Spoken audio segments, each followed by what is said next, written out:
Alrighty, we are Oh, live now. So, Scott, you were Also, by the saying, way, mm, Scott, while you're telling your story, personal story, a fucking thing fell off the shelf and bounced off my head. mm, you okay? It's funny because I've been having a lot of my spirits have been really active. Not saying that was my hmm spirits, but they've been really active. No, mine have been active too. A lot of friends of mine have been having very similar things happening. Have you been really tired lately? Like I've physically tired and sleeping a yeah, fuck ton? I've Yeah, been same. Same with exhausted. my other friends who are like really psychically tuned in, I wanna say. They're all like fucking bagged as hell this past week. And but it's funny because that plus disembodied scents everywhere around my house, just like mm, everywhere, just disembodied pockets of like scent, and they're not even ugly scents. It's like the other night, it was like this. It was like a drink Weirdly enough, powder I'm or getting that faux too. fruit, like faux fruit scent, something you would huh, have in like a Kool-Aid powder or something. And then a couple nights before that, it was tobacco smoke or huh, tobacco, like the scent of tobacco, really, not really the smoke, but like like if you ever smelled tobacco leaves, yeah. pure, it smelled like that, really nice. And and there's other things too. What was it? There was tobacco. There was another cologne smell a couple of weeks before that. Like I don't know what's up with. I've never really. I mean, I've had disembodied scents before. And my grandfather appears as what you call it? It's called pipe dope. It's stuff that steam Mm, fitters use a lot and has a really distinct smell, and it's not bad. It's actually kind of a nice smell, mm. if you're used to it anyway. But and sometimes It's like my like I like the grandfather's a really smell good of smell. I like the smell of So sawdust. like Oh, finish sawdust. doing it, Yeah, yeah, finish Mm. before I'll I do go it. into this crazy tangent. No, no, no. It's okay. I totally. Yeah, my spirits have been So here's the super thing active. that I kind of don't buy into these often. You know those like YouTube videos that you get occasionally in your feed that are like, this will happen, this shows up to you before something important will happen, or some really clickbaity title like that. You know what I Yeah. mean? I never, ever get these, and I never click them when they show up, right? Mm, But like one time recently, it was almost exactly 7 weeks ago because I marked it in my calendar when it happened. I clicked on a video that was like that, and it told me that like whenever you get the video shows up for you is the right time. Obviously, they always say that.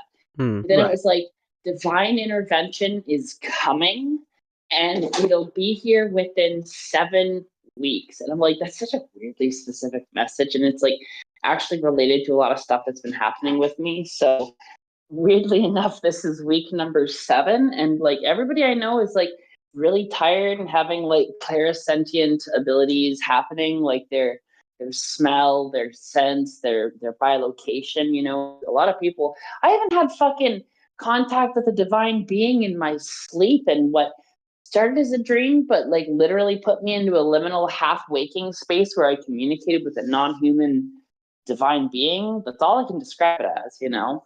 Like really weird shit. Mm.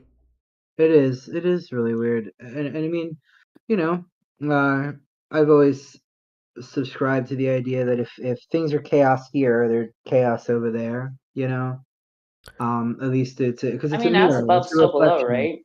It's a reflection, right? Like, I mean, it's not as if like essentially like what's happening here affects them, right? It's if we live and as I believe, you know that we there's a partnership happening, right? Like we live Mm-hmm. on the land, um, we live in our own lives, in our own bodies, and Mm. we are there's a relationship between us and the spirits and how we are dealing with things, how the world is going around us. They are responding to those things, I think, in kind, the way, you know, they have their own ideas of things, I'm sure. Not that I could begin to understand the you know the limitless, but What does voting in the afterlife look like? You know, right. what does that look like? But you know, there are stories of voting in the afterlife, depending on where you are Hmm. and with different cultures. Mm, Spirits are said to have voted all the time. I know that happens often in in the Asian diaspora traditions, and the Asian traditions, the spirits, the immortals, and other things. They vote and what is that? They delegate jobs and things, um, according to folklore that I've read, lore, myth. So I mean, I don't know, but I know that it all just feels really heavy, and I would like even I know that I mean in some ways it's a little funny in the sense of like an exhausted haha, but I was just looking at one of my favorite news sources right now. He's a young independent reporter whose name I suddenly can't remember, but he was just alerting us that been a bill introduced that would make Flag Day also happens to be the orange Oompa Loompa man's birthday. So basically, it would just be like Trump's birthday and Flag Day. Allegedly, according to the bill, it's because he's the most influential, the most I forget the words. There was basically calling him the most like important president in modern history. And we should honor his birthday apparently. And I was like, the next thing you know, his face is gonna be the first thing you see in schools that have no funding. I have never seen such a weak group of men. Like a weak, cowardly group of men in my entire As a fucking life. Canadian, I just gotta say, I can't wait for my country to kill y'all's fascist leader because y'all ain't doing nothing about it. I mean, yeah. I really don't know what to say about the state of things here, right? Like, I can't speak for every single American citizen, right? I can only speak for myself. But it's I don't get it. I don't get it. And it's just plain and simple. I don't get it. I don't get it. I don't get it. I don't understand how. Okay, let me put this into context. 1.5 million, I think, was the count for the amount of people that showed up to the fucking Eagles Super Bowl parade, right? 1.5 million fucking people. Imagine if we put that much energy into voting. Imagine if we put that much energy into fucking protesting. If we were able to protest on that scale, if we were able to shut down this city, like this city was virtually fucking shut down because of that goddamn parade. If we could put that energy into that on just like a city level, right? Imagine. We could have this shit, this coup, this thing done in like out of here. It could be done. We could be over it. We could be past this. But I don't know. But there is also this fear, right? So like what I want to do right now is I want to go and leave my job and just march on the fucking Capitol and throw bricks and raise hell until something changes. I mean, all you need is enough people to do it, and then you Right. can do it. But that's the problem, is here in America, we do not have a fallback system. If I dedicate my life to protesting and not working my job, I lose my health insurance. I know. I lose access to all of the medication that's that I'm on. That's how we don't have much change either, right? Right, and also, so I have my camera on just to show y'all how fucked the snow is out here. yeah, it is quite snowy out It's so there. snowy. We're allegedly getting 12 inches of snow on Thursday. We're Yeah, getting I've heard. 50 centimeters. 50 centimeters today. Ouch. Well, good thing you're Canadian Sorry and for the weather, prepared. Magick. I'm prepared. The rest of the city of Toronto is not.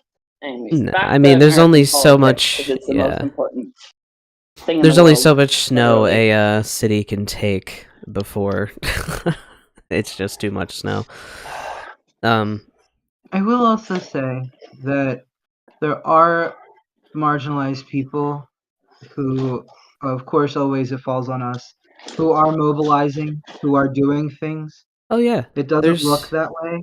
Just because there's a lot of censorship and people aren't nothing's getting out.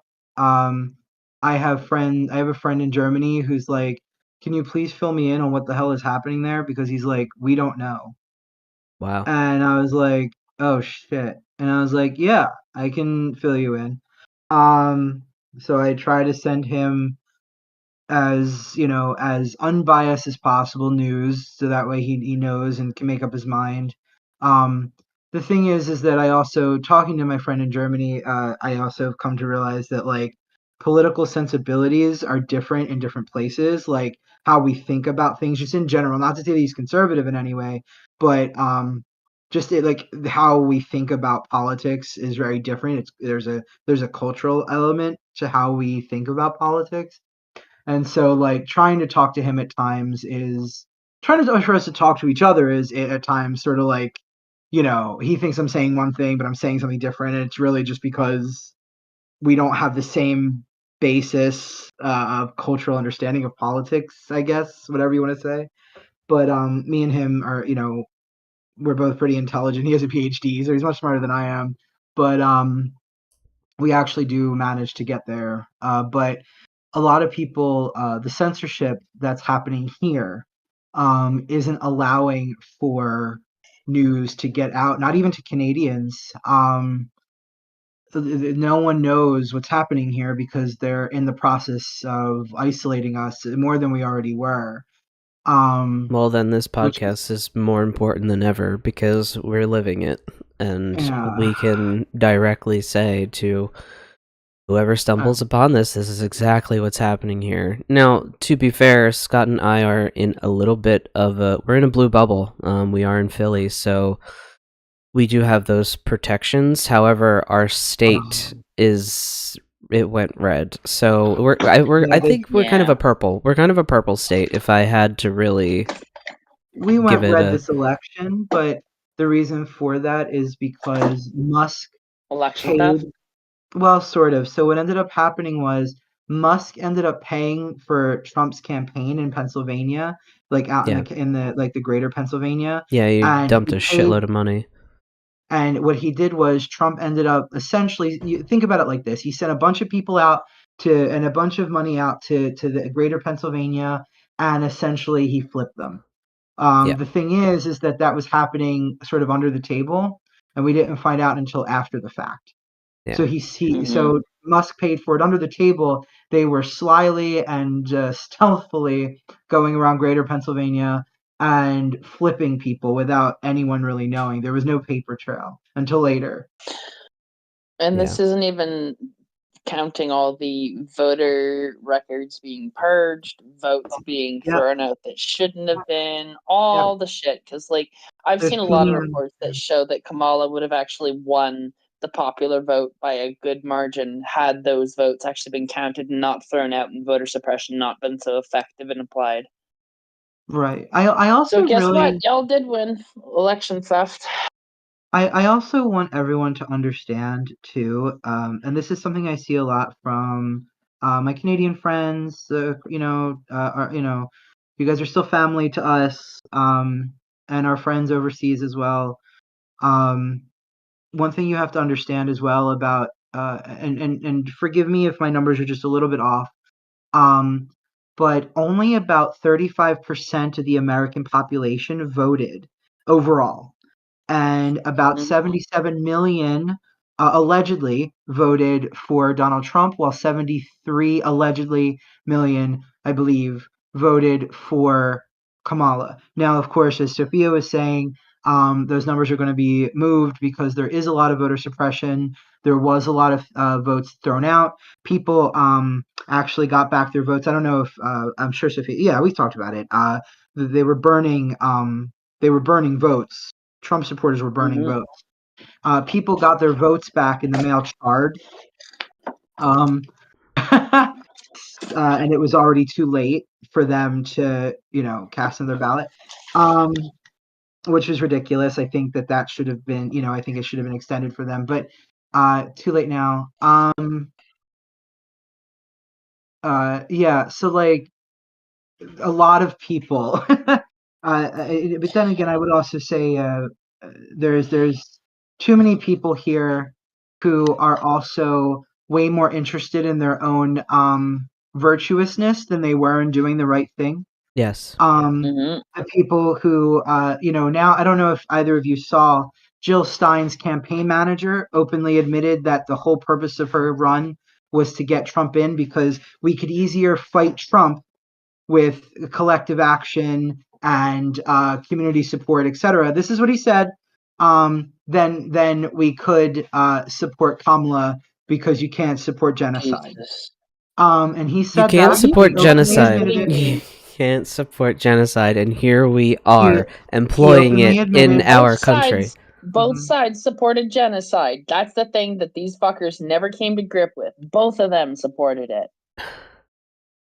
Right. And Fuck me in the ass. so, and then of course Jill Stein did exactly what logical Americans said she would do when we told them she's going to run with your money and she's going to disappear.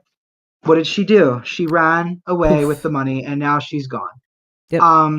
A lot of them like to pretend like, oh, she's in underground spaces talking. What? That's still running. She's nowhere. She's a ghost. She's nowhere. She don't do shit. So She pops up every year like the Hamburglar, takes your money, and laughs her way to the bank. She was an asset of foreign powers that were attempting a coup, and she did her job, and she unfortunately did it well. Unfortunately, only about allegedly 73 million Americans, although I would argue probably more, Sophia said, were smart enough to see to not have the wool pulled over our eyes. Mm-hmm. And unfortunately, I want those people to know that I think of you as about as fondly as I think of any of the other Nazis. Mm-hmm. I think what happens to those Nazis in the future should happen to you as well. Mm-hmm. And we'll never be friends. Yeah. And no, I'm not going to be nice. I'm not. I have a counter offer. If you voted for Trump, you have a chance at redemption. Y'all need to get your fucking Second Amendment wielding, gun thumping asses together and go depose the fuckface. And if you do your armed ass uprising that you've been fucking limp dick talking about for however many fucking goddamn years you've been out there for, and you depose that cunt, congrats, you've been forgiven. Everybody else, it's to the fucking wall, man. I'm telling you. Mm-hmm. I actually 100% agree with that. I do. I really do. I really do. To err is human, and to be punished for it is human as well. But to fix your fucking mistake, that's divine, you know? Yeah. I would absolutely love that, if that would occur, and to fix it without needing us to like to forgive you. You know what I mean? Like, don't expect without necessarily, it comes with the expectation of that shit. Right, you do it because it's the right thing to do, not because you want forgiveness. And then you still hang your fucking head low and post because you're the fuckers who caused that shit. You know what I mean? Right. I will let I'm not it's kind of the point, right? Like, we're not the ones who are going to shame you for eternity, but I don't have to be your friend. You know what I mean? Mm-hmm. And you shouldn't do it because you want friendship. You should do it again because it's the right thing to do. See, the thing is like what a lot of people like. What I just don't understand is like there are plenty of people that I don't like. Like, there's a lot of people that I don't like. You're not going to like every single person that you encounter. And some people I work with, and some people I have to interact with on a daily basis. Some people are within many of the communities that I'm in. I don't like these people. I wouldn't hang out with them. I don't seek their approval or friendship or this or that. However, I also don't want them dead. Right. I don't want them dead, deported, or sent to a labor camp, a work camp, a concentration camp. I don't want that. And I'm talking about people, and sort of what we were saying about this whole redemption idea. Like, yeah, if you voted for him, you do have a shot at redemption. I'm not asking you to I'm not asking you to change your gender, my dude. I'm just asking you to preserve democracy. Like it's really, I guess like what it is like there's a lot of uneducated people. I think this is what it's coming down to. There's a lot of uneducated people in this country. A lot of the people that voted for him are not intelligent. Like the average American reading level is like 3rd grade.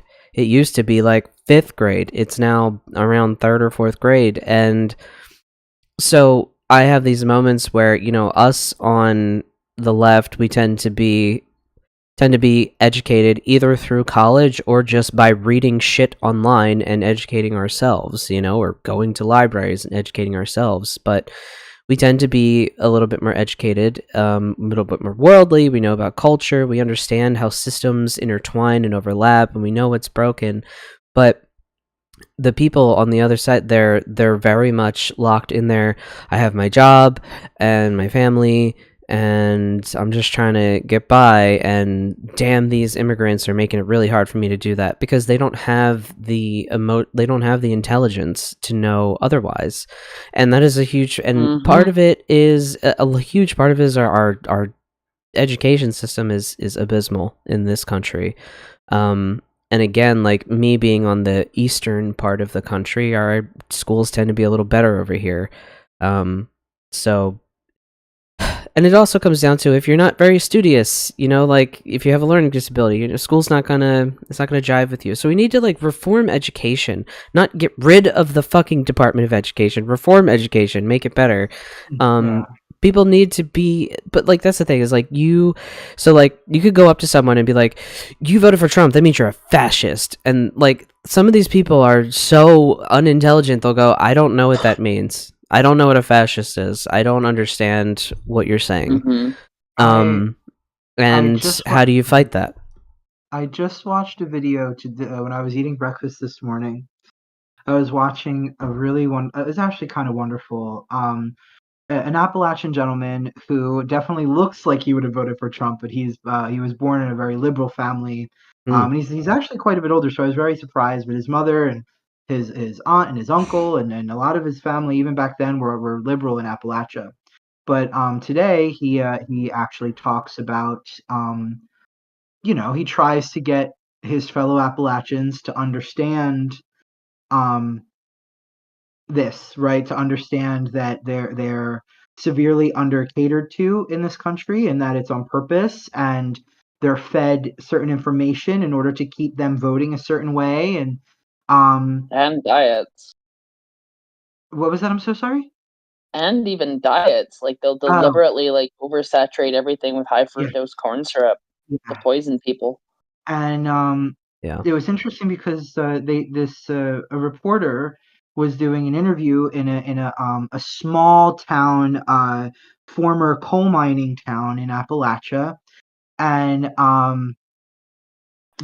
so many of the teaching staff voted for Donald Trump, but they believed that he wouldn't attack them, that he wouldn't come for their education, right? That they were safe.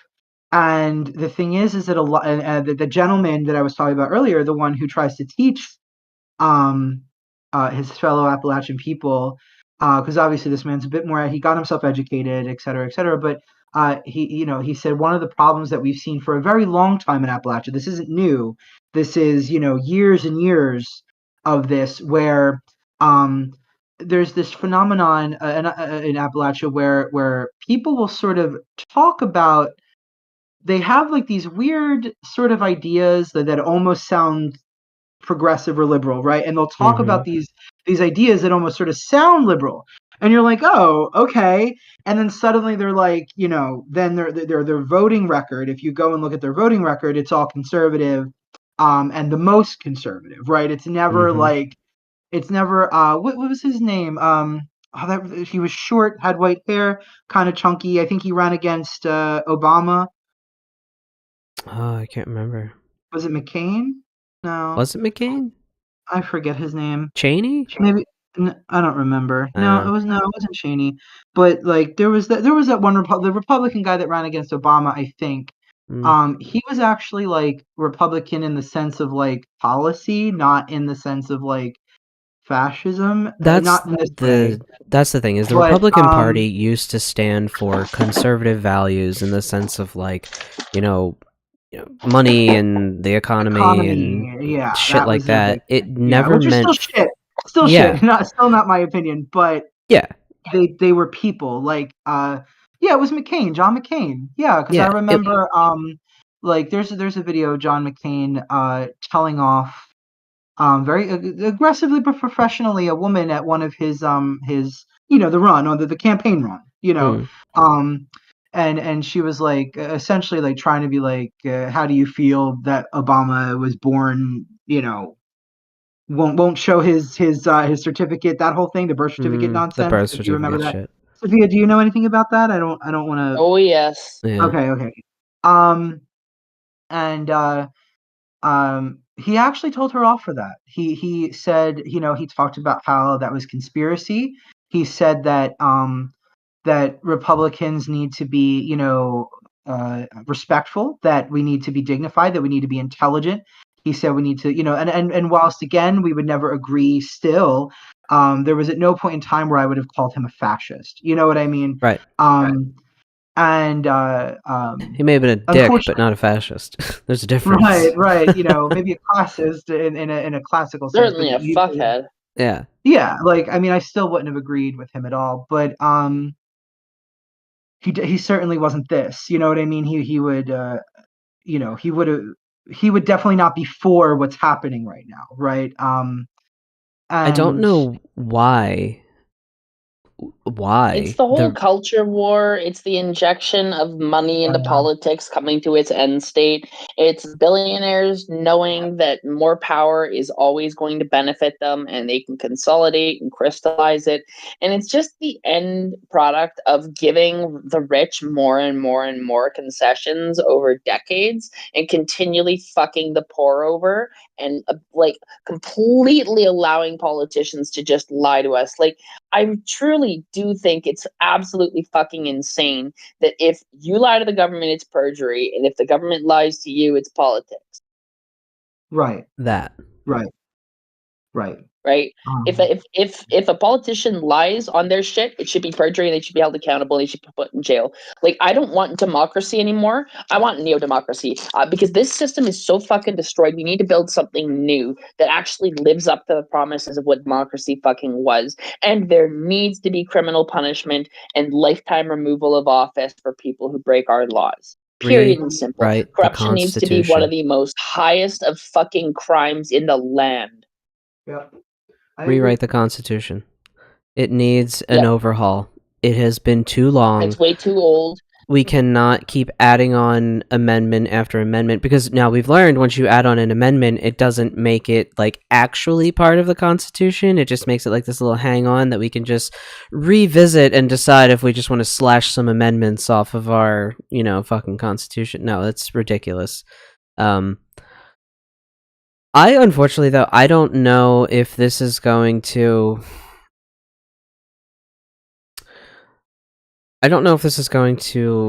be resolved without, I don't know, violence. Violence. I know we always go back to violence. Yeah, of course we need It's not going to be resolved without violence, because like it's either going to be like on a civil war type level, is what I could imagine. Mm-hmm. It's either going to be within the the violence will either be within our borders, or it might get so bad that both Canada and Mexico will be like, we're so tired of your shit.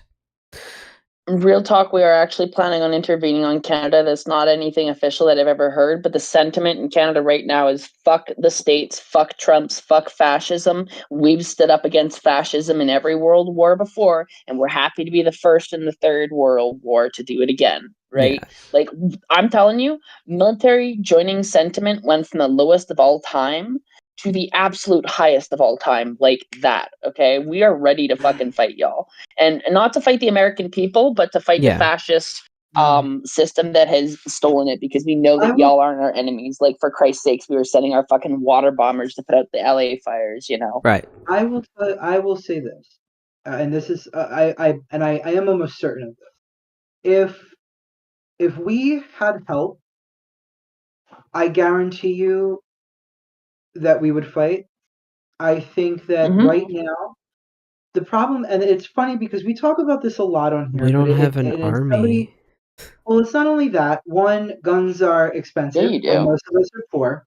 Most Americans, I know this is contradictory to what everyone thinks. Most Americans are not armed. Yeah, we're not. There are large pockets of Americans who are armed, but they live in sparse areas like the American South.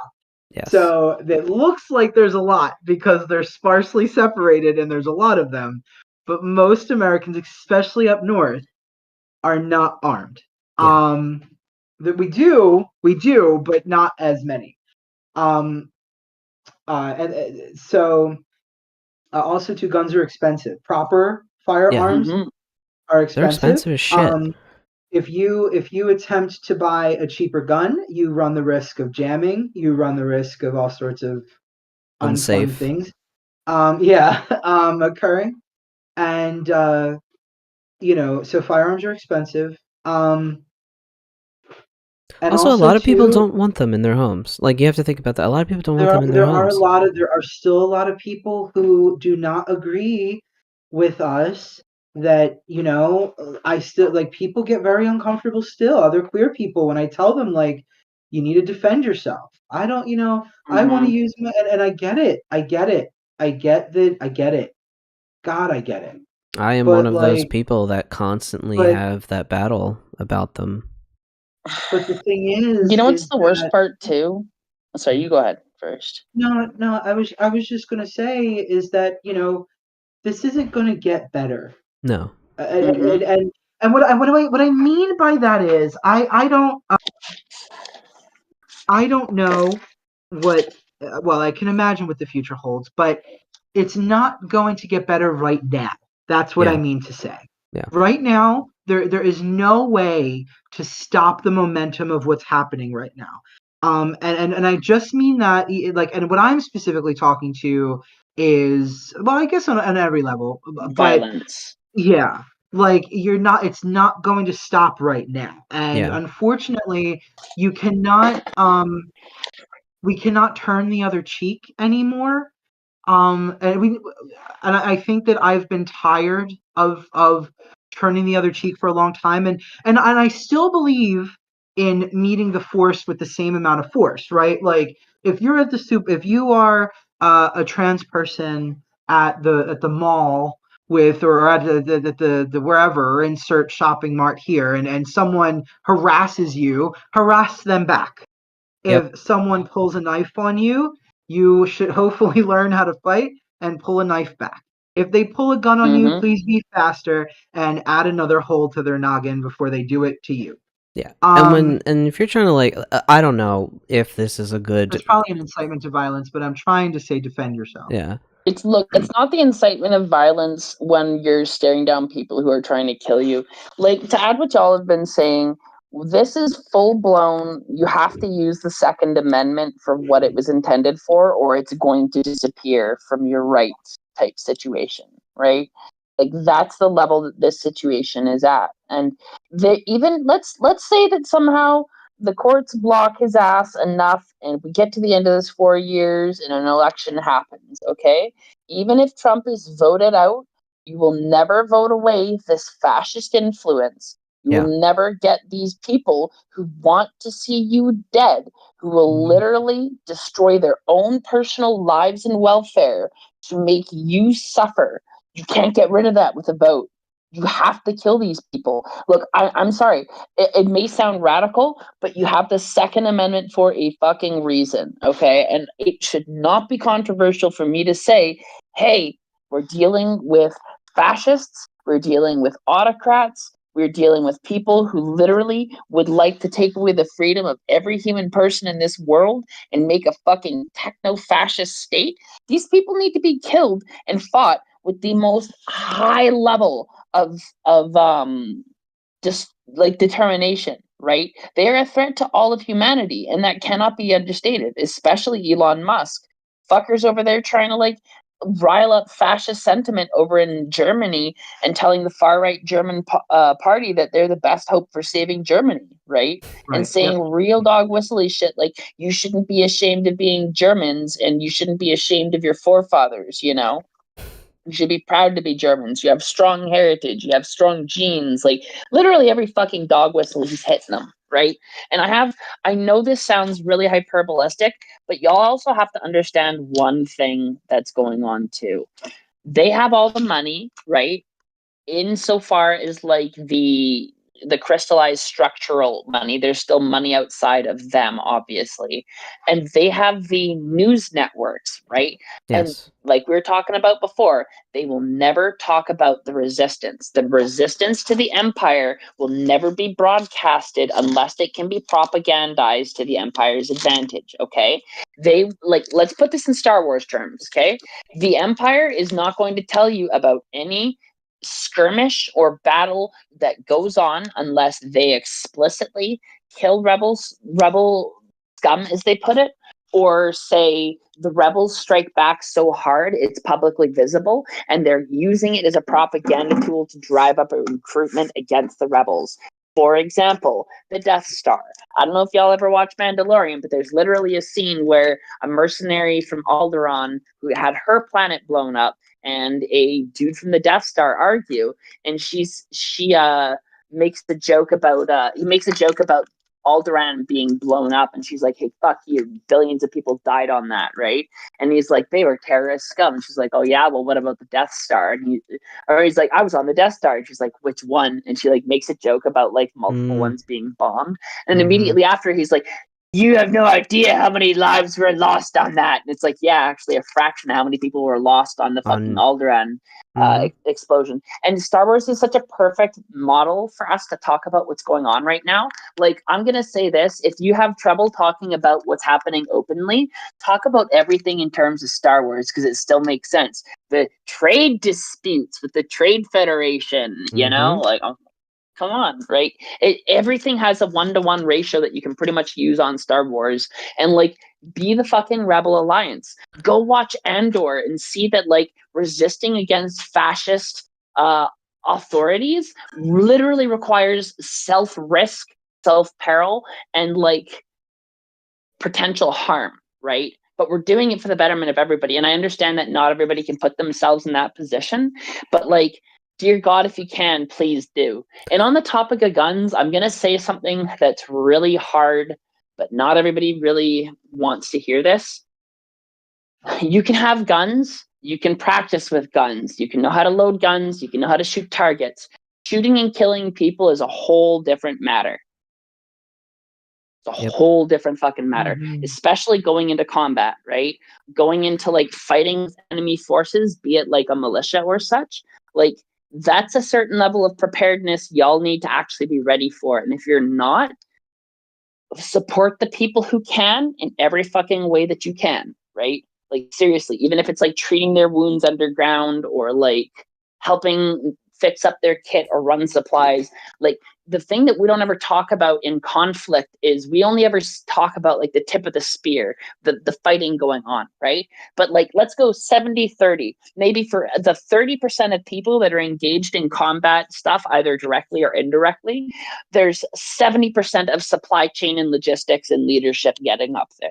Okay. Yep. You need like, to feed your you don't army. have to be more than just feed the army. The army has eyes, the army has ears, the army has decoders, the army has hackers, the army has spies, the army has chefs, the army has tailors, like people to massage people who've been like wounded in combat through like not all injuries in combat are like you got shot with a gun. Very often it's like you had to like throw yourself around a corner or something in a very stressful situation, or like in like a concussion hits you and you have like muscular injuries that need like massage and shit, right? Or like PTSD. Like there's so many different things that you can help out with the people that actually have the skills and the equipment to do this. You don't need to like go put yourself into a combat situation. And real talk, we are so fucking far beyond the amount of time that it would take to train you up to go how to do this stuff, unless you've already been preparing this stuff somewhat throughout your life, or like you play a lot of fucking first-person shooter video games, because like, I hate to say it, they do work similar enough that you can transfer those skills and fucking do something with it. You're not going to be as effective as actual training, but it's not nothing, right? So if you don't have combat skills, don't expect to have them honed up in time to fight back against the regime. Sabotage and even IEDs and shit like that, like just shit that fights back in conventional asymmetric warfare. You don't need to be out there slugging a rifle, shooting rounds at people and getting shot back. That's what soldiers do. And if you're not a soldier, you don't have to be. You can be a sapper. You can be a supporter. You can be a diplomat for your people, like you can be a medic. Like, and I think it's not going to be easy, but we're in it together. That's definitely where my role falls, is non-combatant. Like I want to know how to shoot and all, like to, if I ever had to, right, in a defensive way. For personal defense, yes. Yeah, but I'm not built for the front lines, but I am built for support. I want everyone to be able to protect themselves. That's really all I know for certain. And I want and the reason why, and to prove my point, and to prove the point that we're talking about right now, I'm sure we all heard about Sam Norquist, the trans man who was tortured for 6 days and murdered. I did not hear by about 5 that. people. Yeah, I've been really trying not to watch it because I know it's a thing that's happening and it's really fucking triggering to see, and I know there's going to be a lot more of it, and it's very disheartening. And the thing, he was held in a hotel room, a cheap hotel room, and tortured like for recently? 6 to 7. Yeah, recently, yes, yeah, like a couple weeks. And he went missing a month ago, and we recently found his body. Sam Norquist. And the thing is that people, and of course queer people, have quickly drawn parallels. And the thing is that this, that has never stopped. We had, oh my God, what is his name? The young gay gentleman who was he was left on the side of the road hanging from a wire fence. Oh my God, Shepard, Matthew Shepard, and now Sam Norquist, and of course there's been plenty more before that. They don't stop, and they're not, and especially now when they want us disappeared. And they think, and it's funny because you can see it online, you can see it everywhere. Even right-wing politicians, they call us disgusting. They call us disgusting. I mean, that's enough. And I think that I know that we we're survivors. We always have been, and I think that we have to stop being afraid to swing back. We have to stop trying to be only smart. It's true. We are. We smarter can't than be the them. bigger people anymore either. Right. Yeah. We are, and the good thing is that we are smarter than them, right? But like we don't have to become wrong. them either, and we don't have to become them. This We is won't not become like them. this is not Right. like a go on a But witch hunt you for can everyone who voted for outsmart Trump. Yeah. Right. And also, real talk, I'm going to say something very fucking controversial. So go ahead, Scott, and I'll say the thing after. I'm so sorry. No, I was just saying that stop being so nice. And I'm not talking to my friends. Yes. I'm talking about everyone. I'm talking about being, I mean, still a queen, but stop being demure. That was of course not what this is about. I'm making a joke, but you have to stop being nice. They don't care. They don't care that you're smarter than them. They know that you're smarter They hate than them. that you're smarter than them. They don't hate care that you're that you're a loving people or a loving group of people. They don't care because they don't even believe your love is real. Yep. They'll never see you. And they think love is weakness. Right. Yeah. And they think empathy is a sin, apparently. So the only language, and again, I personally am simply saying, if a Trump supporter raises their fist to you, you hit them back. If With someone raises a everything knife to you got. you pull a knife on them. If someone pulls a gun on you, you pull a gun back on them. You give it back. That's all I'm saying. Look, I am not saying go out there and hunt people. I am simply saying stop being nice. Stop walking away.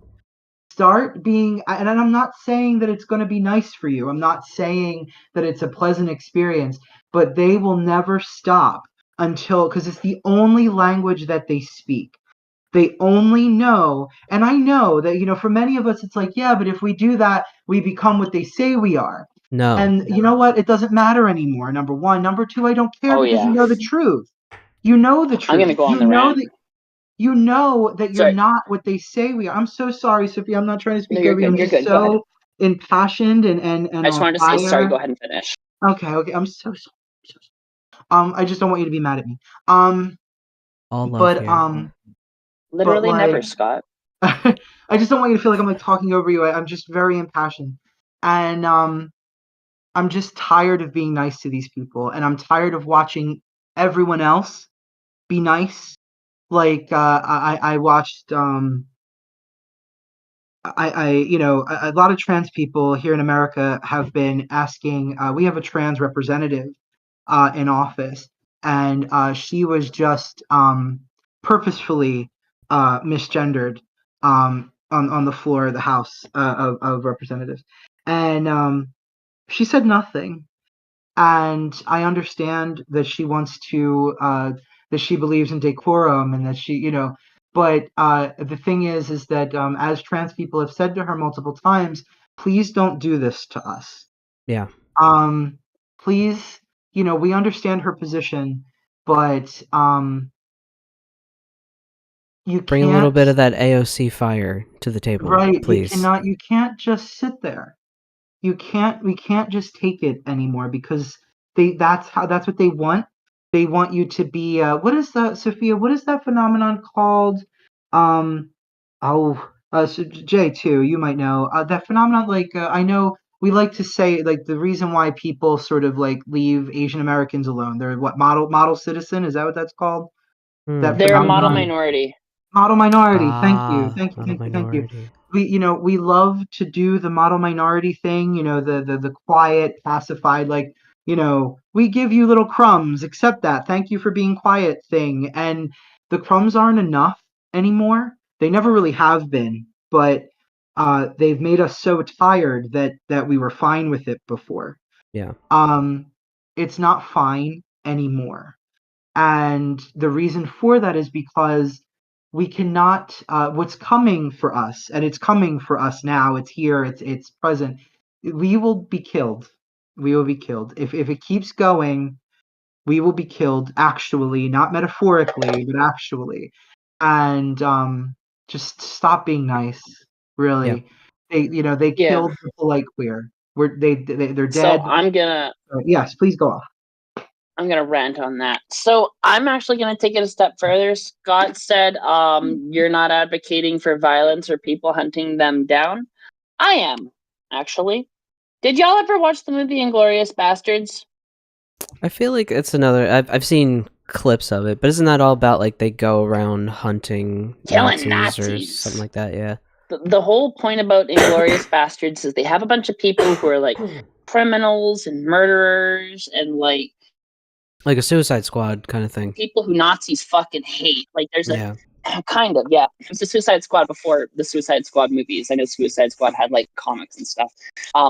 And like there was a guy in it who literally in the opening scene they recruit him because he's a German guy who didn't put up with Nazism and he went and stabbed Nazis in the fucking face while they were sleeping, okay? And they put this guy in jail and they were gonna execute him and the bastards break him out because they needed somebody who had no qualms about killing Nazis, even in their fucking sleep, okay? And I'm gonna add a lot of points here. One, Scott said, we do this thing where we don't want to be them, right? And they act like, oh, you're going to be like us. But we'll never be like them for one simple reason. It's not killing people, it's killing Nazis, okay? Right. Let's be real. I don't like to demonize anybody, okay? At all. But there's one single fucking exception that I make for this, and I watched a long, like 2-hour video on it actually yesterday. Historically, there's always been one exception of person that it's always been okay to kill in video games, movies, books, and TV, and it's never even gotten you like a fucking bat of the eye. Nazis. They're not even considered people because they're not. They're dehumanized themselves. They're the They've literally default. sold their humanity out. Go They're ahead. they're the default villain. enemy in like every video game. Yeah. Like and like every shooter, every realistic military shooter game that came out in like between since video games first fucking started, the majority of them are World War II killing Nazis. So, yes, and I'm going to give you real radical shit, and I'm going to say the quiet parts out loud, okay? Here's the hard truth about history. It's written by the victors. If they win this, y'all are going to be killed, we're all going to be killed, we're going to be wiped from history, and they're going to be written as just and right and valid, okay? Mm-hmm. If we win this, they will be known as the monsters that they are, and everybody who rises up to fight against them, either vocally like we're doing right now, or physically like it will come. You will be remembered. You will not be forgotten. You will be on the right side of history. Your name will be carved down in the annals of those who are willing to show up, even if you would not be personally remembered. Even if you are willing to just be an unmarked grave or a stain on a fucking wall. It takes millions of us to win a revolution like this, and we have to fight. There is no other option. Hunt them down. Kill them. They are fucking animals. They are not human beings. You do not need to show them mercy. It will not make us worse. It will make us stronger. And you will see how much things will change when we show them the same violence that they've been using against us the whole time, and the same violence they plan against every man, woman, and child on the fucking planet. This is war, and it's always been war. We have to kill them. Kill your local Nazi. That I do agree. It's do agree. It's great to hear like the two, like how Scott was like, I'm not saying go out and hunt Nazis, and then Sophie's like, go out and hunt Nazis. People. I didn't say Nazis. I said people. No, I didn't. I don't care about Nazis. Oh yeah, true. You did say people. Nazis. I said people murder for a Nazis. reason. That is true. Leave them on the fucking train tracks so their bodies get torn up and it's unregisterable and they can't fucking pin it on you. Leave it out in the woods where fucking animals are gonna find the man. I'm telling you. I want to caution people though. We just like we were talking about earlier. Okay, just I guess it's this. You also have to be smart. Okay, just because someone's a dick doesn't mean they're a Nazi. You have to really suss it out. You gotta really do your homework. You gotta really understand what people are about, because some people are just fucking assholes. I hope if they got a swastika tattoo or they Sig Heil, fucking shoot them in the face. It's pretty obvious. Anything that's a clear, overt sign, you are free grounds to take them out. Hell yeah. Yeah. Like, defend your city from Nazis, right? That too. Like, if you ever, like, walking down your city hall and all of a sudden there are these creature beasts with, you know, swastikas and flags and masks, you're allowed to, like, do what you will. You know what I mean? I had a moment on the train. Because I really didn't. I had a moment on the train. I didn't know what to fucking do with myself because I wasn't 100% sure what this person was, right? So I'm on the train. It's crowded, so it's standing room only at this point. So I'm standing there. I'm standing next to a guy who smells like he has not showered in quite a long time. And this guy is maybe my age. He's your standard issue looking white dude. He's got brown hair, just like short hair. It's very similar build to me, just kind of taller and a little chunkier, right? And he's got like brown hair. And he was watching an anime. It looked like Sailor Moon, honestly, is what it looked like. He was watching an anime on his phone. But he just smelled terrible, and I was like, oh, God. Like, that's just what I was really focusing on. And then I look over to him, and he had a tattoo on his arm. but his other arm was kind of crossed over half of the tattoo. I could not make out the full tattoo, but it was square in shape and it looked tribal, sort of kind of thing. So it looked like maybe it could have been like I don't know, someone trying to hide the design of a swastika in a tattoo kind of thing. But I could not be 100% sure. But I didn't get a good vibe, and I was just like, I was like, oh man, I really cannot just start swinging at this guy on the train, but I kind of want to. Like, it was a very visceral reaction So, I had. there's a real easy way you can tell this. Talk to them, especially if you look like them. They're not smart motherfuckers. He was They also wearing a always are face looking mask for other too. people. Sure, but So. if you really truly think that they're a Nazi, you can fish for that on them, especially if you look like them. I Like, know. if you act like you're down bad with the cause, and be like, hey, who'd you vote for in 2024, and say it almost like you're excited. They'll be like, oh yeah, Trump, of course, right? And they'll fucking pin themselves like that, right? And then you can you could even go as bold as to be like, well, what is it they do? 1412, or like, what's their thing that they have? They have like dog whistles. You dog whistle at them if you really think that they are, and if they dog whistle back, they're a Nazi, and you kill them. Yeah. See, the other thing is too, I'm not Mr. Conversation. I don't care who you are. Like, you could be like the most queer looking person. I'm not going to strike up a conversation with you on a train.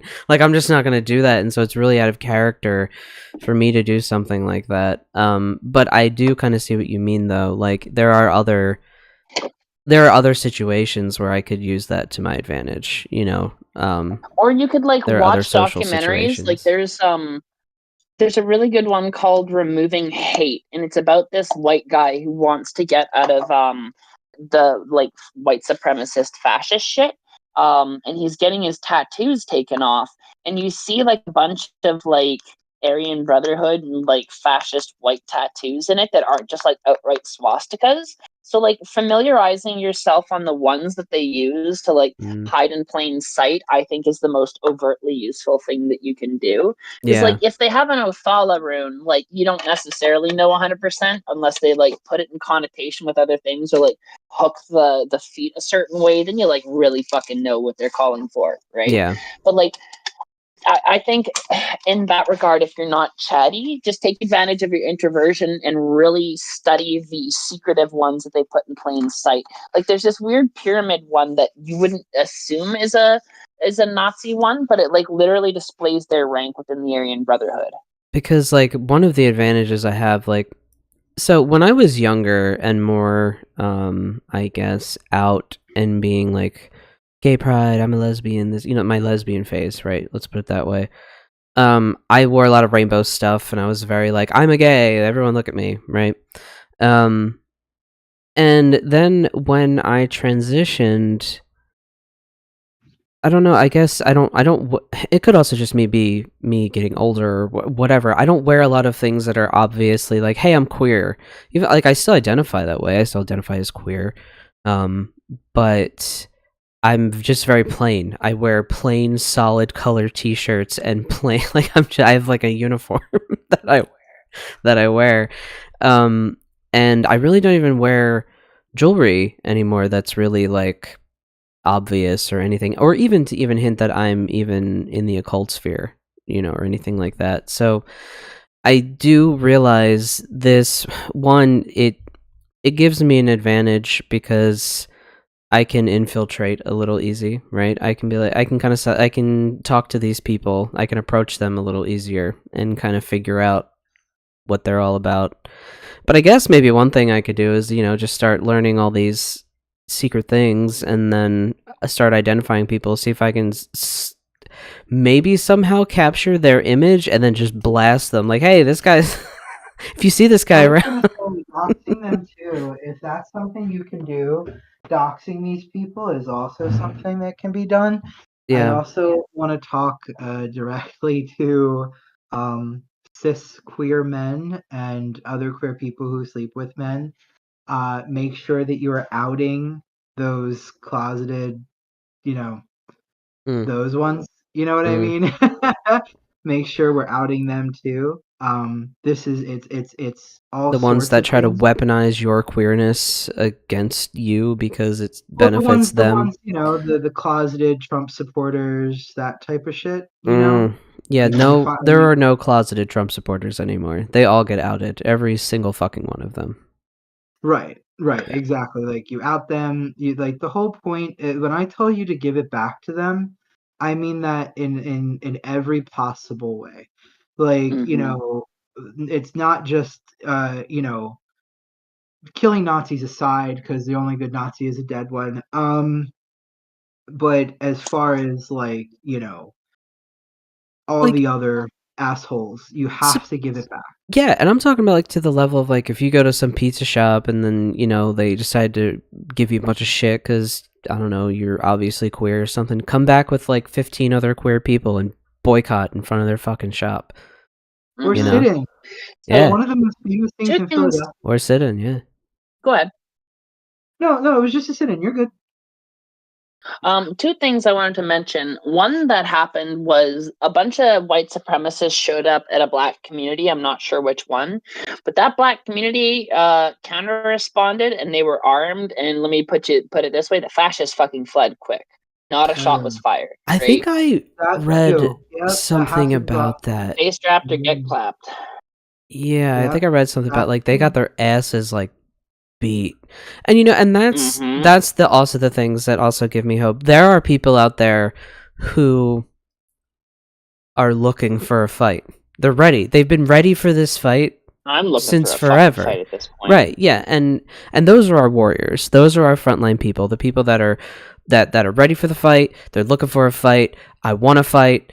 Give me a fucking reason. That's basically what it is. It's give me a fucking reason. You have your fucking reason. You just need somebody to fight specifically now. Exactly, who like, is I responsible need for that. yeah, like let's go kind of thing. And I'm ecstatic that energy exists because I do truly think that is the energy that exists in a good majority of this country, because I think the people that didn't vote are like, whoa, what? Like I do really think that they're pretty shook right now because they just thought that they were abstaining from, well, I have strong opinions about Gaza and Palestine. It's like, okay, great, you can have your strong opinions, but now we have fascism and it's kind of your fault. I would also like to say I told you so to everybody who abstained for any reason, because like again, I told you Trump This was wouldn't not stop the the election to genocide. He made it worse, and now we have World War III. Right? Yeah. I'm not gonna say this is your fault because I know that like election theft is the real reason, but like I made this exact point prior that this is where we'd be if it happened, and here we fucking are. So I do want to pull one very well earned. We fucking told you so. Just saying. Yeah. I feel like we all get one. We all get the one, I continuously Nickelodeon, I think, or Cartoon Network came out with this show where this like rolled up piece of paper has this amazing song, the I was right song. I was right. I was right. And I play it frequently because everything that like down to it's funny, I was just talking to Christian, my good friend Christian who lives with us. Me and him used to have conversations about the whole Gen Z worship thing that happened, before the election, when people were like, Gen Z are the future, they're gonna take us to, they're gonna save us and all this stuff. I right? even bought into that bullshit too, and then they fucking let us down in And fucking then they did droves. exactly what me and Christian said they would do. Me and Yeah. Christian said this ages ago because we were like, they're not smart enough. They're not attentive enough. They don't care enough about education. They think it's boring. They are way too interested in like we were talking, me and Christian have been talking about how young Gen Z girls are way too interested in their self-appearance. They've become very shallow. They have zero interest in actually reading anything. Yeah. And then you have the I gotta teenage call it. boys. Then you have these teenage boys who are all red pill. Now they're all like, well, I'm 14 years old and I'm on There's trend. a lot You of know what I mean? Gen Z working for Doge specifically, like that specifically proves Scott's point. I'm gonna call this actually specifically. Our elders were right. If you're a millennial, remember how they saddled us with that bullshit? If you're the generation who has to save the world, they weren't lying. Guess what? We literally are the only ones who can do anything. I Gen X is too know. old and boomers are too old. And it literally is just up to us millennials. So every fucking millennial I'm and so the pissed. zoomers who are cool enough to actually be in on the fight. But guess what? Millennials, it's up to us. We literally is. have to save the world. Every fucking anime, Star Wars, Resistance show you ever watched is right. We need to kill God, the demiurge, the tyrant God who is like controlling reality. We need to depose the evil antichrist fascist dictatorship, and we need to do it with magic, violence, and the love and the power of friendship, but also lots of violence. Oh, unintelligence too. And sabotage and cleverness, yes, and cleverness and community building, and also industrial sabotage and IEDs and hit and run tactics. Also, just like carry a fucking weapon. If you don't have the guts to like take somebody out, fucking break their knees so they can't chase you and run away. Just saying, like, come on. Also, like, by the way, that's still this totally is war. okay.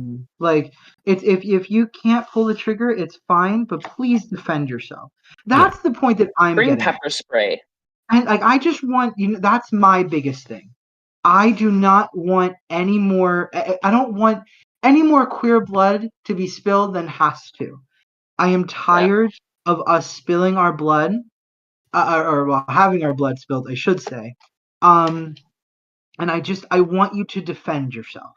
That's. I mean, I care about all of this, but every time I see us die, and it's when I say us, by the way, I am talking to my family in Canada.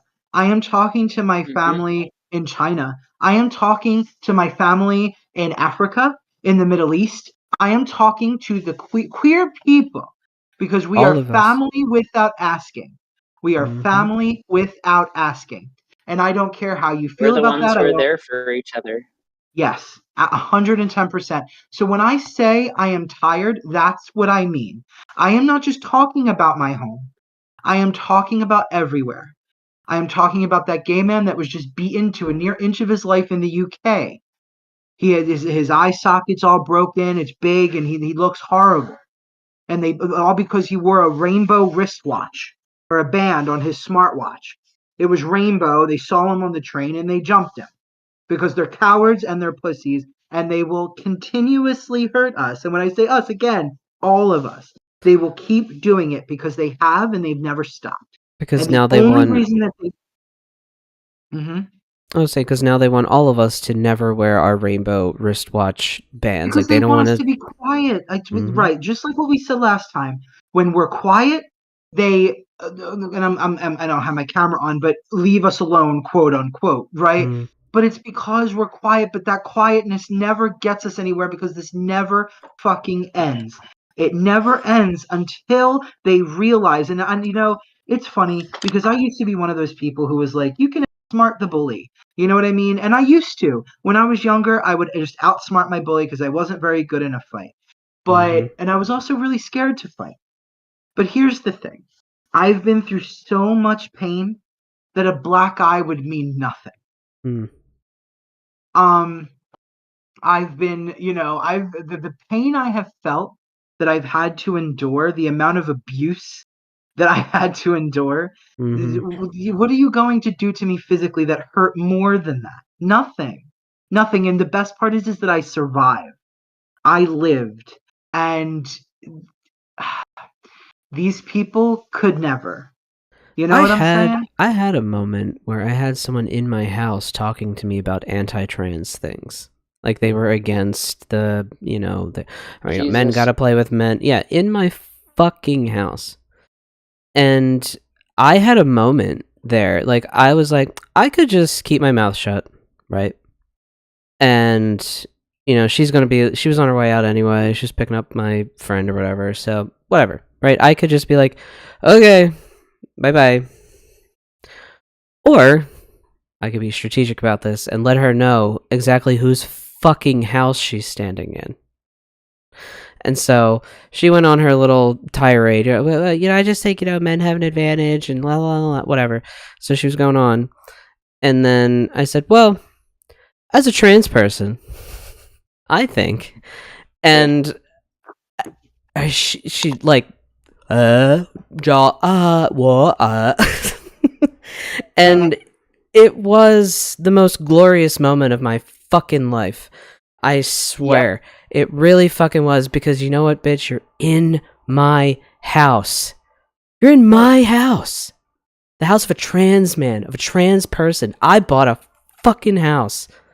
Fuck you. Right. And you're standing in it telling me about trans people. And you didn't even know who I was, because guess what? Trans people, that's the whole point. We transition because we feel a certain way about ourselves. We're like, man, something is not jiving with this. I need to do something. And so we start researching and talking, because we're kids of the internet now, right? We have this information. This is how it happened for me. I was in my 20s. Like, I wasn't even like a kid, when I went through this whole thing. And I just started finding, I'm trans. Okay, yeah, this, that, yeah, that's it. That's fucking it. And so then you start watching YouTube videos, and you're like, oh, okay, well, this guy, okay, you have to go to a surgeon, and then most people, you have like a letter that you have to get. It was really, the whole trans visibility movement was trans people explaining to other trans people, hey, this is how I did it. This is how I navigated the existing system. This is how I'm still... This is what I'm doing to get the medical treatment that I need to align. That's it. It's just medical treatment. Like, that's all. And we still had to fight through all the battles of that the American system gives you. We have to raise thousands of fucking dollars, or we have to fight with our insurance companies. But we were just teaching each other how to navigate the existing system. And then these fucking assholes find us on the goddamn internet, and they're like, whoa, wait, there's all these people doing this and living their truth and being true to themselves and being happy, and I have to report to work every day and give amount of my money to the church and blah blah blah blah, and they just get to go around doing whatever the fuck they want. That's a sin against God. No, and so that's where the rage comes from. That is exactly what it is. Look, I'm gonna be real with you. I have a cousin who I hate. He's a piece of shit, because what he said, and I'll explain this, and it's exactly what Jay was talking about. He had his daughter pass away because she was born with a really serious ailment. God rest Vanessa's soul. But it really changed my cousin, Brendan. He just turned into a fucking piece of shit. And he said something to my family about me. And he didn't say it to me directly, but after that, he was basically dead to me. He said about me in regards to his daughter, if Vanessa didn't have a choice, why should Sophia? And he obviously dead named me and misgendered me there, right? Yeah. And it's like, okay, so because your daughter died and you're grieving, you think that I should have no personal bodily autonomy. That is a deep level of fucked up. But it is exactly where it stems from with what Jay's talking about. They're fucking miserable, and they see somebody self-actuating and doing what they want and like living their life and being happy, and in something that like they see as should be like medically held back or whatever, like whatever fucked up thoughts they have, right? And they just snap and they turn into their worst possible selves, and it's really fucking tragic to see. But like, not everybody's always that person to begin with. It's important to remember some people always were, but a lot of people get radicalized into this shit. You know what I mean? It sucks, but it's true. Yeah, very true. Ugh, but this was quite a ride. I never expected it's gonna be like this. Yeah, and it's usually when we get together, it's like something going on, right? Like some big, and it seems like ever since we've started this podcast, you can really listen to the progression of this. I don't think I ever want to delete an episode, because this is history. Like, we're recording history right here. We can even re-release that episode that we hid before for like reasons. You'll see why when it's out. But like, I basically I make a joke about killing politicians that I think doesn't land because they didn't really square it up like a joke, and it's like right after Donald Trump had the assassination attempt. Yeah. So I was like worried that they were gonna like fucking hone in on the podcast now and like hack down on us, but like, nah, fuck that. I'll repeat the joke now because of the situation we're in. It's that severe.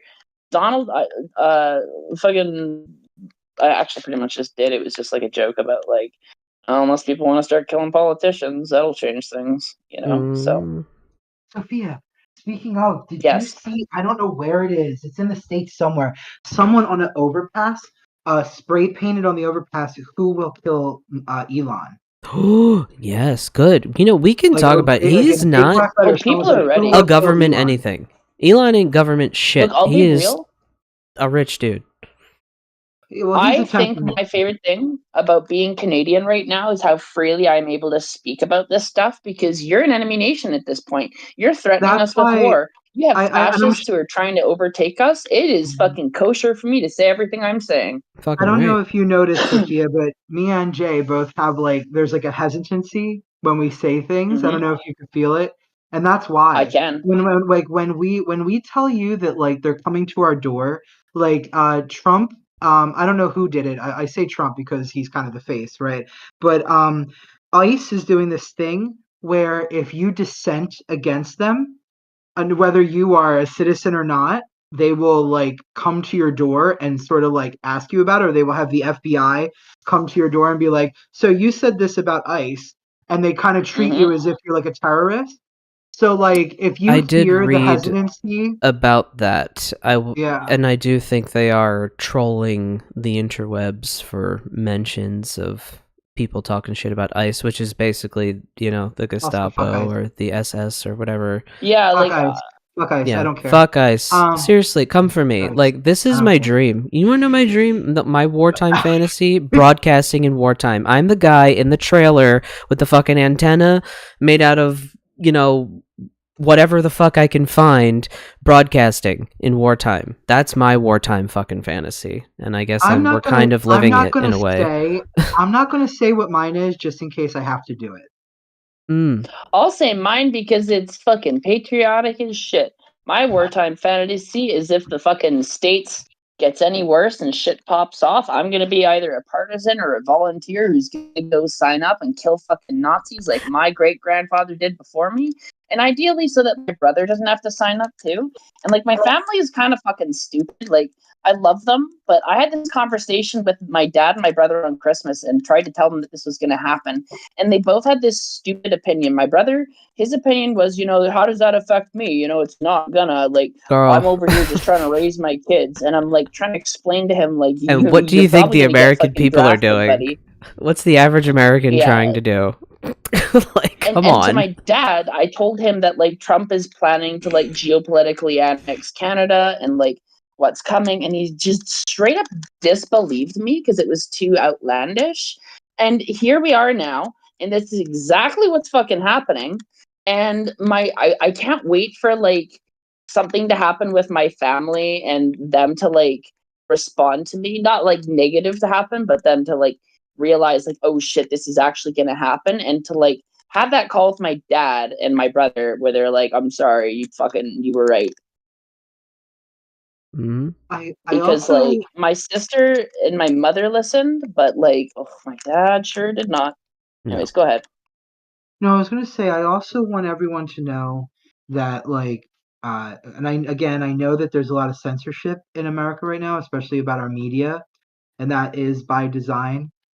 They're trying to isolate us from our friends from outside of the United States, but I promise you that we are organizing. We are calling our representatives. We are protesting. We are marching. There We are are doing resistance things pockets popping up everywhere. It's everywhere. It's all across the United States. It's just that you guys are not able to see. And I'm not speaking to you, Sophia. I'm speaking kind of to anybody who hears this. But we are fighting back. And I guess what I want to say is that please don't Give up on on us. all of us, Yeah. because right now we need y'all, because we're angry, but we're really scared. Because you have to remember what they're doing is they're trying to essentially torture us.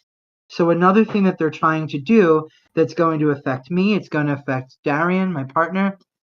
They're going after SSRIs and psych meds. They're going after our Medicaid, and so I'm not going to have therapy. keeping in mind I'm mentally ill. I have a diagnosis of due to complex trauma of dissociative identity. My partner has suicidal ideation without his medicine. And of course he also has his secondary insurance is Medicaid, but he does have a primary one that I don't think they can touch yet. But and it's because he's specific illness due to his kidneys. There's a lot of Trump supporters on Medicaid and Medicare. A lot of Trump voters, and if they nix that, I think that might be the tipping point. I mean, that would be it. That would be stupid. That would be useful for us. That would be stupid for them to cut it off. I think that would be their nail in the coffin. Also, but also it would be a win for us. It's fucked up. I'm going to say another thing here about this too. We're saying here it would be a win for us, and people who may not understand that, let me explain why. So we're in like a boiling pot right now, and we're just waiting for shit to boil over and stuff to actually happen. But until the boil over happens, we're at a tragic fucking standstill, right? And it gets worse the longer that we're on a low boil, because if we're on a low boil, the water will just evaporate out of the pot and it'll boil down to nothing and they'll get what they want. But if it boils over, you cool the element off, right? It's like I think it will boil over. One-to-one metaphor, and it's going to, right? Yeah. And it feels like forever waiting for it too, because they're very good at trying to keep it feeling like you can't. The pressure that keeps it from boiling over, which is the lid, is the suppression of people understanding that the odds are actually in your favor. They do not have the numbers. You have the people. You actually have the support of your rules of the land, right? Like everything is in your favor if you want to do this, other than the fact that they have the institutions. That's it. Even people within the institutions are resisting, right? It feels hopeless, but it's entirely not. There was another thing I was going to say, but I can't remember off the top of my head.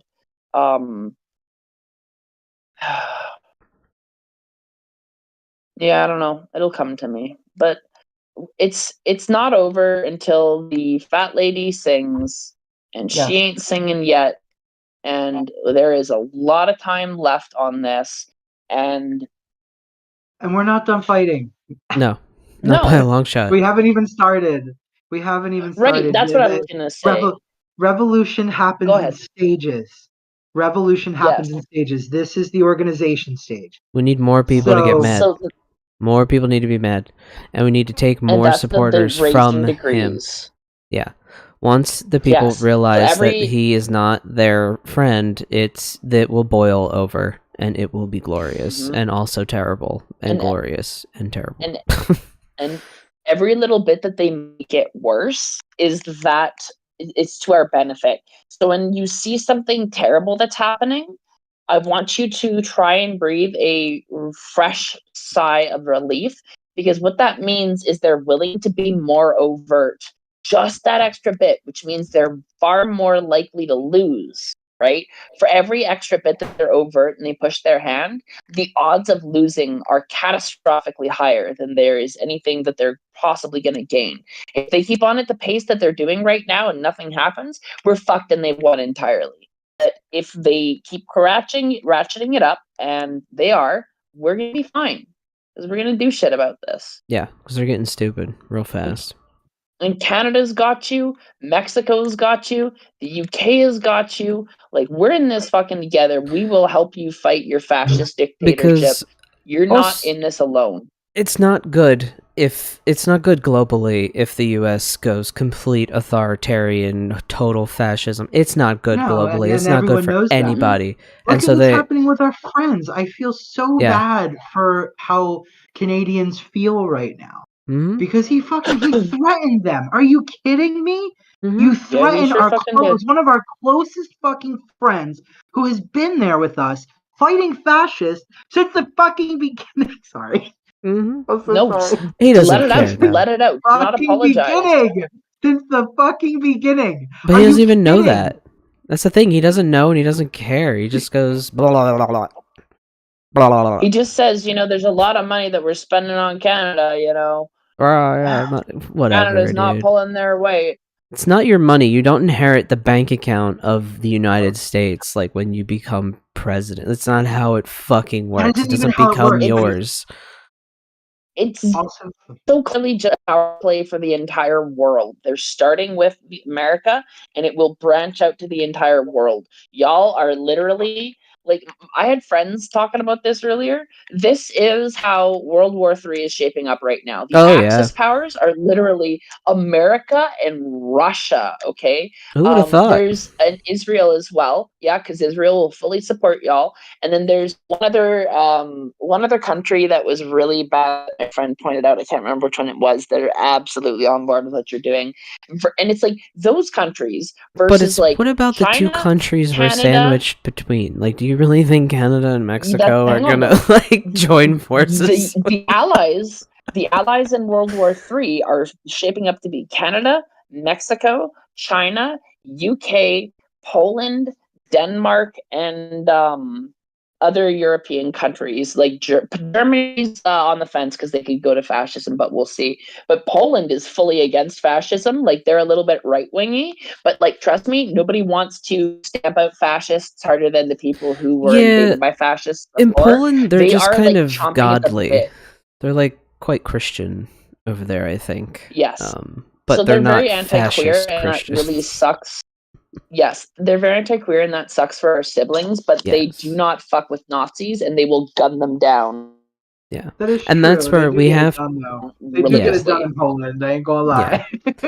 And that's the thing too, is we have to there are some, you can't take the moral high ground on everything. Not everyone is going to align with your morals. We are taking the you moral know. high ground. Killing Nazis is the right thing. I think. I mean, I think. within our I, communities, you know what I mean? yeah, I know what you're Well, talking. they're taking the low ground though. They're No, wrong. no. Like, I'm just gonna say it. I think Scott Go ahead. What were knows you what I'm saying? saying. No. I want you to say it. No, please. I was just saying, but in our communities, like everyone who is anti-MAGA, right? Within the people who are also anti-MAGA with you, no one is going to agree 100% on every single point that you agree on, right? So, like, we're going to have people that... I see what you're saying. You know what I mean? Like, we're going to have people that have reservations about, you know, we have conservative leaning people on this side because a lot of people just want to, like, I just want to be left alone and everything, and I just want to do my job and live my life. And it's like, yeah, okay, everyone else the fuck wants that too, okay, but we have work to do before we get there. What my thing with that and where I come from with that is that we cannot, like, what I want to say is specifically about that is there are a lot of weird little arguments that are happening off on the side about queer theory and about sort of the nuances of our community and the work that we could be doing to better ourselves. Here's the thing. Right now, We need as to of right table now, that. we need to table that. Yeah. I understand that, like, wealthy white queers are way too conservative for their own good.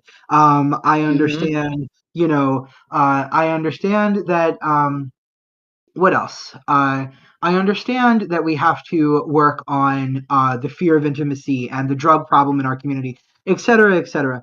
And all those things are important. I'm not saying that they're not important, but the problem is that right now, our little, our side arguments and our social stuff needs to kind of get put in a little box, put off to the side. And you need to remember that the only people that are going to look out for you are other queer people, the ones that are you're safest with, the ones that won't be in the middle of, like, to paint a very dark picture. Like, let's say you have to run somewhere and you're with a group of straight people and you're the only queer. Right. They're not going to, if you fall, they're not going to pick you up 9 times out of 10. So remember that. And the only reason I say that is because over 52% of all those voters that I talked about previously who voted for Trump were straight. That's what I'm talking about. I hope I'm making sense here. Yeah. So we can talk about our problems when we finally no longer ever when we no longer feel the threat of every election bearing down on our shoulders, then we can have those conversations again. But in the meantime, get your shit together. Get your shit together, hug somebody, shake someone's hand, and you figure out what you got to do. You figure out your role in all of this, you do what you got to do, and you protect one another. All that other shit can wait. All that other, oh, well, they're not doing this and they're doing that, and it doesn't matter. Queer people aren't perfect, but right now we're all we got. Exactly. So get your shit together. That is something that I 120 bajillion% believe in, yes. I think that is an excellent sentiment to kind of wrap up on, because we've been going on for an hour and a half. Damn it. Okay. No, that's totally good. I mean, do you want to go more? I just have so much to say today. I mean, I'm almost done. I'm almost done. Just give me a little more time. Okay? Yeah, I mean, so yeah, if we have concluding if y'all want to, kind of sentiments. It is. I think we can push the episode if y'all want, because it's not too often that we do an episode about like literal fascists taking over the government and it being in the 11th hour and the 59th minute, and like, for all we know, there may not be a podcast next week because shit may pop off. I really don't mind lingering a little extra on this. Me either. What else did I want to say? Actually, Jay, you brought up that point. That was one of the most important things to me. It was about we can split hairs later. we can talk about our issues that are very real. There are many social issues within the queer community itself. Oh, there is many things within the queer community. I could sit here and have a whole laundry list of shit we need to call ourselves out on. Okay, 100%. But they are and not call ourselves in on too. Yeah. But they are not wartime issues. Yeah, they are not issues you focus at when you have enemies actively hunting you down, torturing your people, and killing you. You like need to when fight it's back. You need to hunt these people like the Nazi animals they are. Yes. I have this sort of like picture in my head, right? You know, like you have like your standard issue like looking twink guy next to like your standard issue like looking bear guy, but like, you know, we're both fighting the same fight here, but like that's not the time to fat shame. That's not the time to like body shame people. You know, that's not the time to talk about like, oh, you chose that holster for your gun. No, it's not the time to be that bitch, okay? It's not that time. That would be funny. It would be funny, but it's not the time. Oh, that's a good point. Well, actually, I will say this. I've watched a lot of stuff about soldiering. Actually, it's the perfect time. There's a thing called morale, right? If you want to really prepare yourself, there's a really excellent documentary I recommend to everybody. It's the most anti-war thing I've ever read in my entire fucking life. It's horrible. It's called Generation Kill.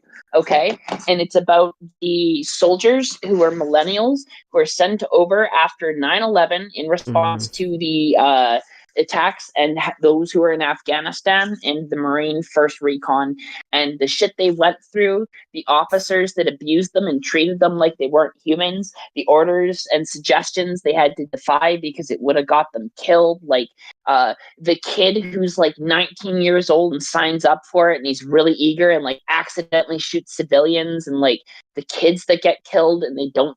Like, if you watch if you can't handle the really, really, really hard details, watch the show. The show sanitizes a lot of the really gritty shit and the actual wartime details so that you don't have to cry or throw up because it's hardcore.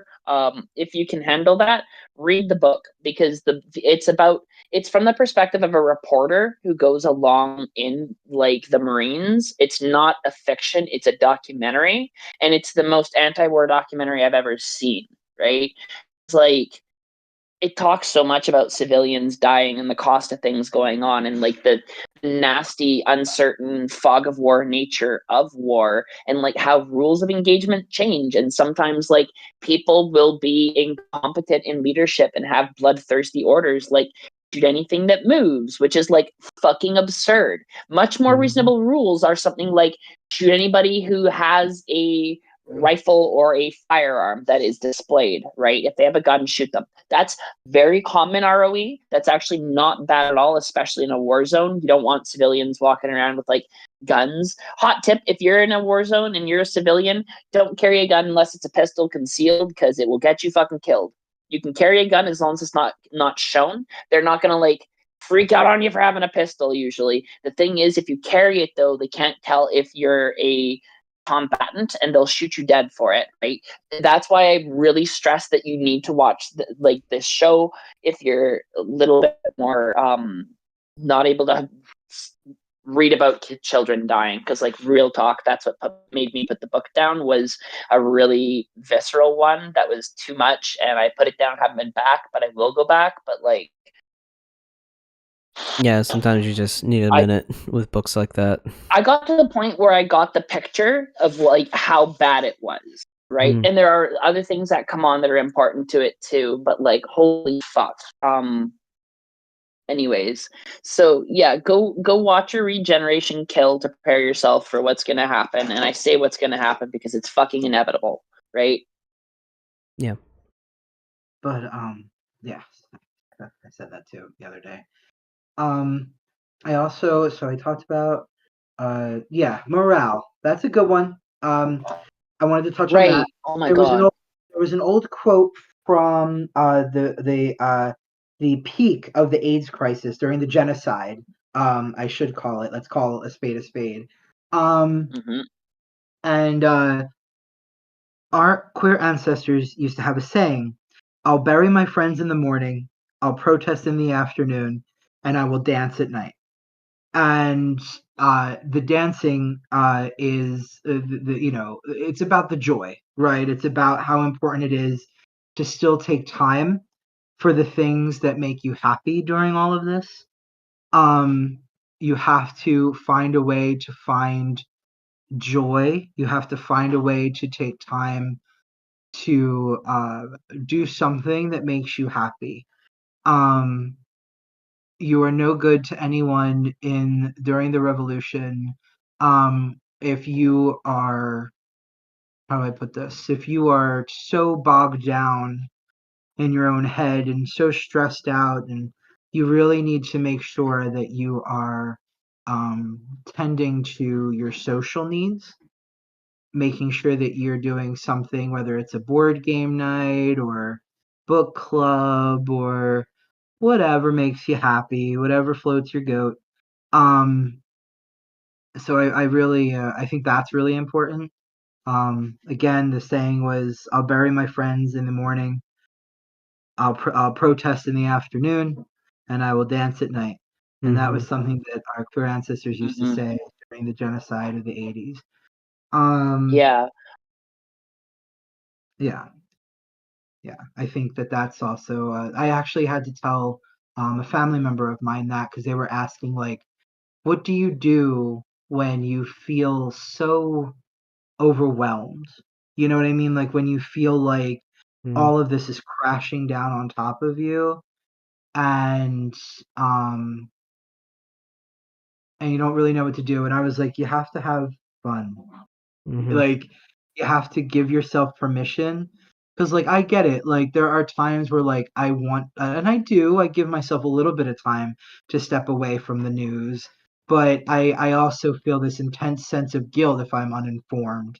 Mm-hmm. Um and you know, but I do give myself permission to forget that it's happening for a little while, you You know? have to, because you And have to. Your brain can't sustain that level of stress, constant 24/7 stress mhm. like that, and it's not good for you. It's literally not healthy. You're generating the stress hormones in your body, and no, it's not good for you. Not at all. At all. I also have something else to say here too. This is going to be a real somber note.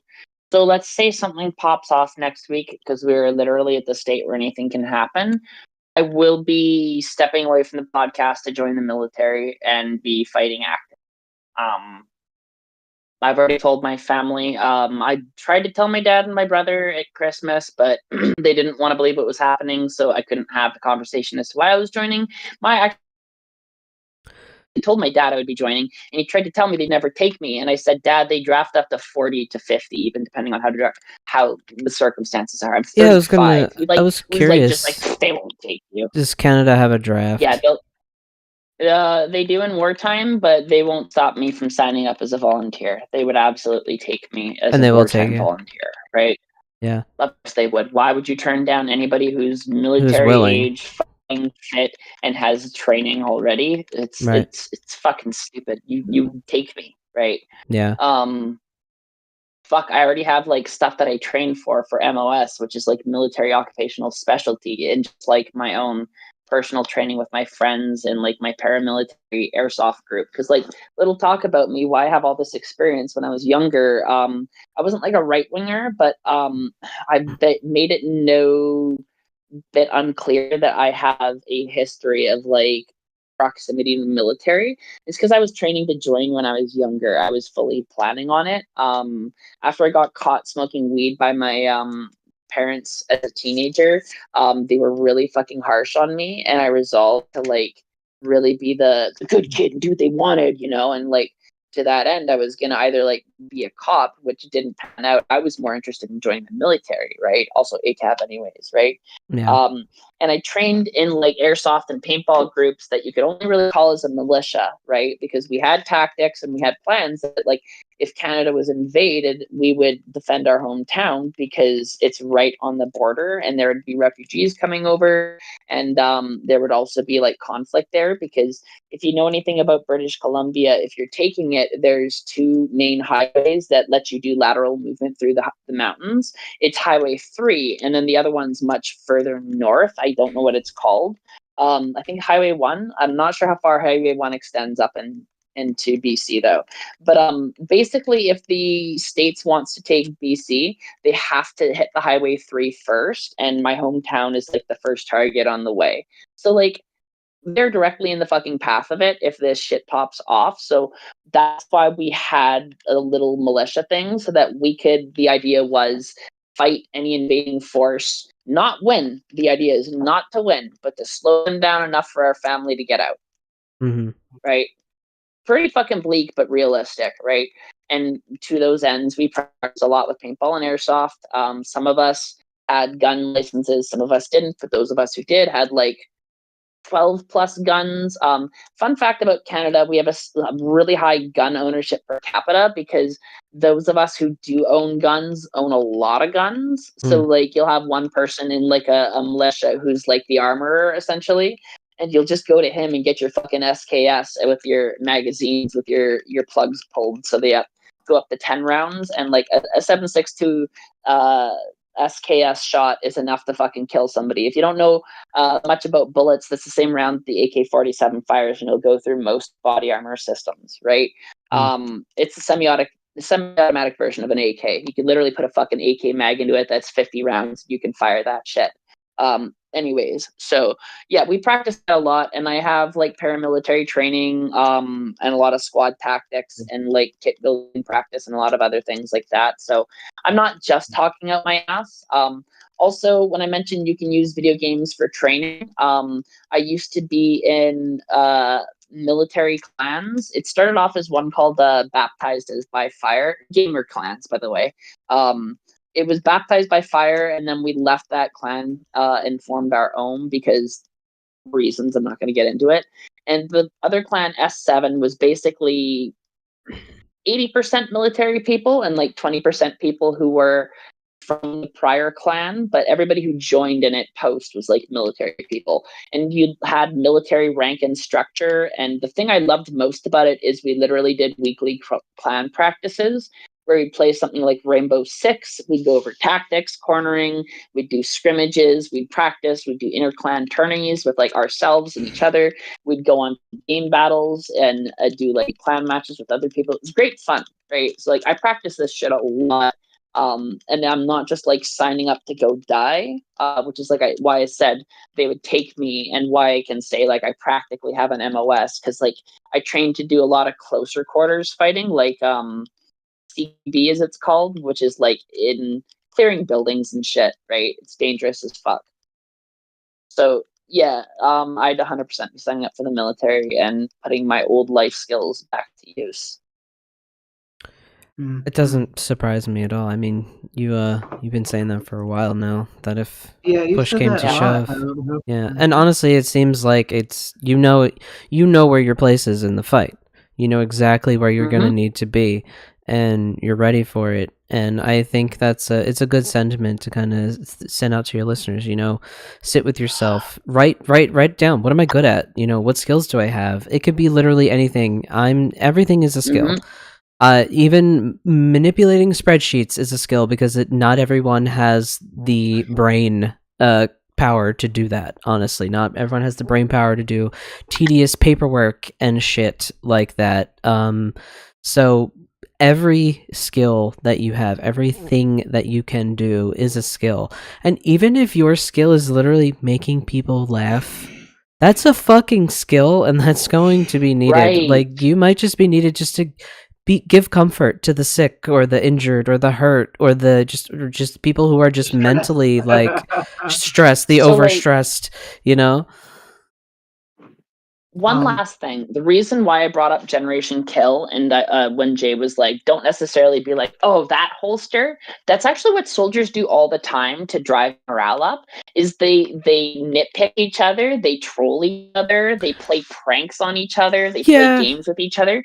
It really builds camaraderie, actually, right? Because I'm going to tell you, when people are literally shooting at you and you've survived that shit, somebody calling you a name is kind of like endearing, you know what I mean?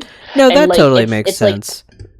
It's like a thing that even I do, and I know other people sometimes, like certain marginalized groups will do this, especially if we really like you, we'll tease you, right? Like I don't say this to anybody who's not one of my closest friends. If I like you and I meet you, I'll say something like, sup nerd, because I know you're not going to take offense to it, and I know most of my friends are nerds and they don't take offense to it. And I wouldn't do that with somebody who I was worried might get upset or offended about it. So if I've said to you, sup nerd, I truly love you and I'm comfortable with you enough to like joke with you and not have to have that guard up, you know? And that's very similar here. And that's kind of Philly culture too, a little bit. Like, we're very well, the more we tease you, it means the more we like you, kind of thing.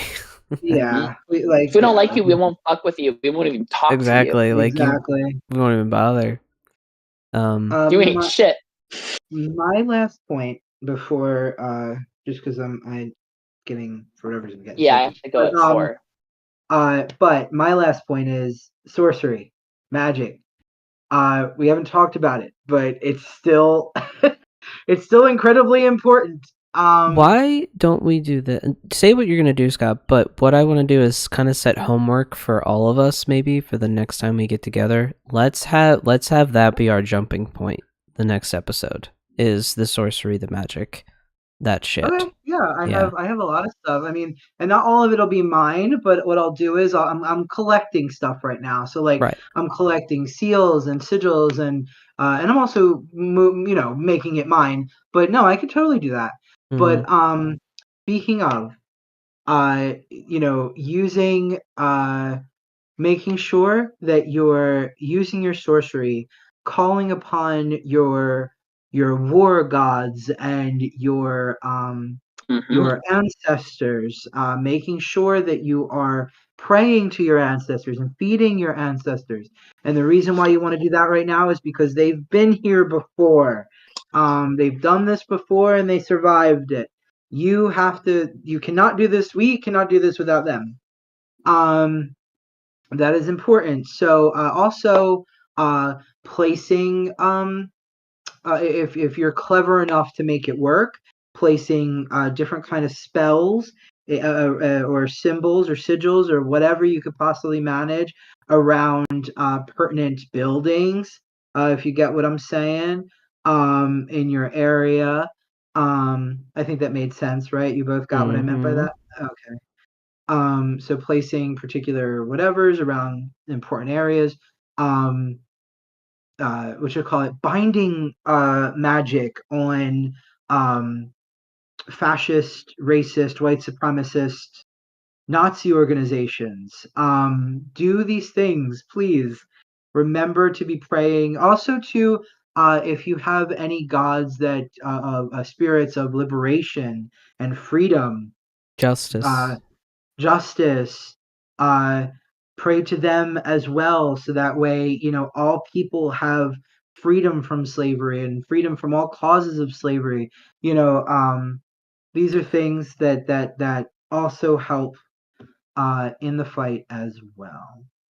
One thing that I will that I can kind of lead people with is Lady Liberty, the Statue of Liberty, is an incredible symbol to work with magically.